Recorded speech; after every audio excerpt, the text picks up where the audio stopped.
Police Commissioner Lieutenant General Mkhwanazi has taken the stand as the first witness in the newly established Judicial Commission of Inquiry into alleged interference in South Africa's criminal justice system. All eyes are now on this high-stakes inquiry, with implications that could ripple across the country's security and governance structures. So the National Commissioner was not able to shed any better light on the letter because he says he wasn't aware of it, he was not engaged before it was crafted and dispatched, and he didn't know anything about it. That's what you... What then did you do next?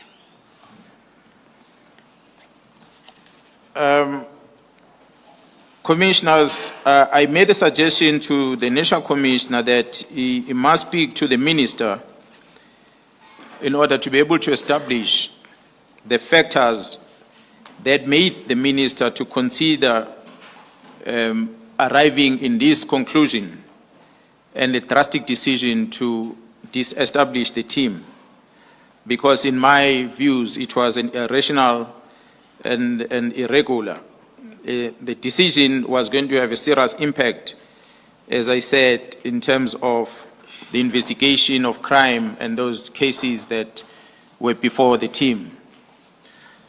And also in the main, because I, as per the Constitution, given the responsibility to make sure that policing is done in the province of KwaZulu-Natal, and the population of over 12.5 million were going to look at me as having failed them. So the consequence of a sudden stop of investigation was going to impact on us as the South African Police Service in the province of KwaZulu-Natal, and myself as a person responsible for the work that needed to be done.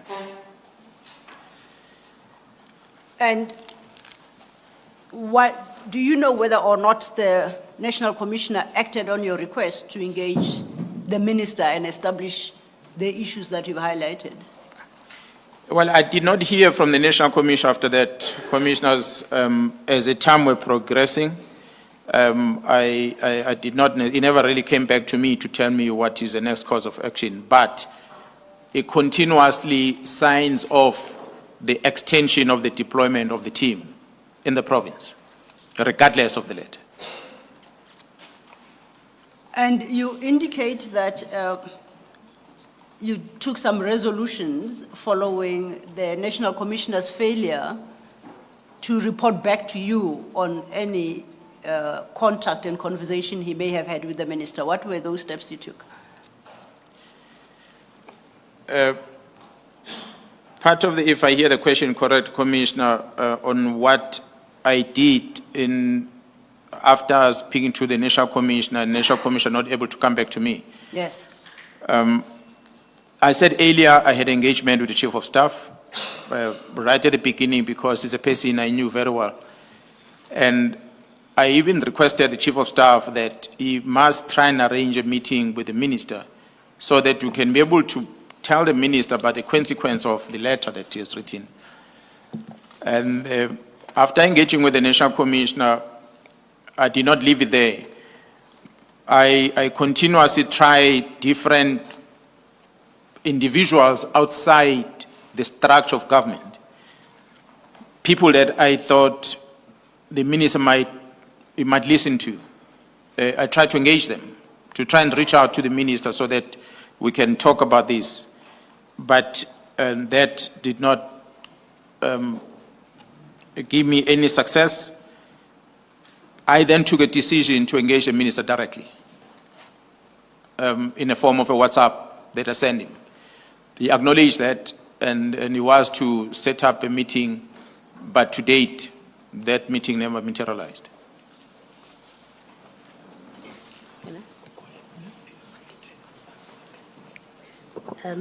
General, you seem to have skipped paragraph 126 as another step that you took. Do you want to speak to that? That is correct, Commissioner. In my effort to try and make sure that we get to engage with the Minister about this matter, part of my request to the National Commissioner was that if he's not able to get an audience with the minister to talk about this, the least he must do is to approach the head of state, the president, because he accounts to the president, and the president knows about the establishment of this team and the work that the team is doing over these years. So he must be informed about what the minister has done, and I want the National Committee to establish whether is the president aware of the decision of the minister, is he supporting this decision of the minister?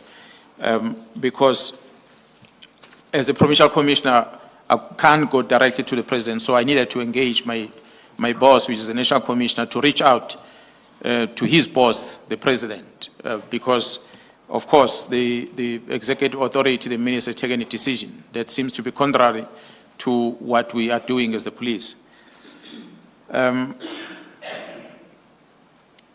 I also wanted to indicate, I reminded the National Commissioner that the work of this team was as a result of the interministerial committee. This is not a South African police service operation.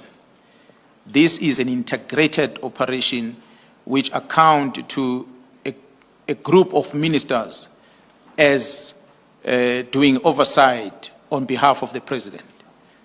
So it cannot be correct then that one minister takes a decision without being part of the collective, or even so, the decision that is taken is an operational decision, whereas the IMC at the beginning did not participate in the formation of the team. It was the National Commissioner that signs off the formation of the team. The IMC were only presented with a strategy that we're going to do, which they adopted, they agree with us, and they will have received or gave their opinions if there was no need for that to continue anymore. They will have convened us and told us that the country is okay now, the murder rates have gone down that are targeted to the politicians, or therefore you might want to reconsider this operational approach that you are doing and maybe revisit the strategy, but that didn't happen. So that was our concern. And did you receive a report back from the National Commissioner whether he's attempted to speak to the President? No, unfortunately I did not receive a report back. I do not know what was engagement. It is for that reason, Commissioner, that without receiving that, I personally reached out to the chairperson of the Portfolio Committee as an oversight body to the police work, because I realize it looks like every door I'm knocking, nothing is happening. National Commissioner, please speak to the minister, it's not happening. National Commissioner, check with the president, I'm not getting a feedback. And the next body that I must engage is an oversight body, which is Parliament. I then contacted the chairperson of the Portfolio Committee, Honorable Cameron, myself. I requested him to invite me to the Portfolio Committee. Ordinarily, I was not supposed to be part of the Portfolio Committee. But through my request, he invited me to be part of the Portfolio Committee. It is that Portfolio Committee where I was able to then express my feelings about this decision in the presence of both the National Commissioner and the Minister. But even that effort failed. Nothing happened as a result. So those are all the efforts that I did.